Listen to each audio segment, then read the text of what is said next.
বাসুদেব আসি দৈবকীর মস্তকে হাত বুলিয়ে দিচ্ছে।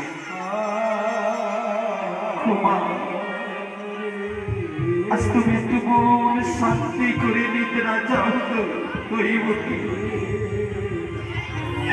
আমি তো তোমায় কোনোদিন শান্তি দিতে পারবো না।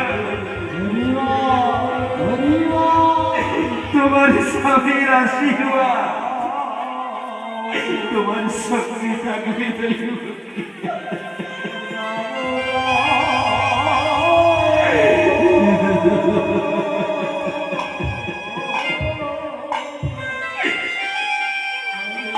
আর এদিকে ব্রহ্মা বিষ্ণু মহেশ্বর কি করবে? ব্রহ্মা বিষ্ণু মহেশ্বর আমার কামদেবকে স্মরণ করবে। যে কামদেব আজ কামদেবকে স্মরণে করে আসে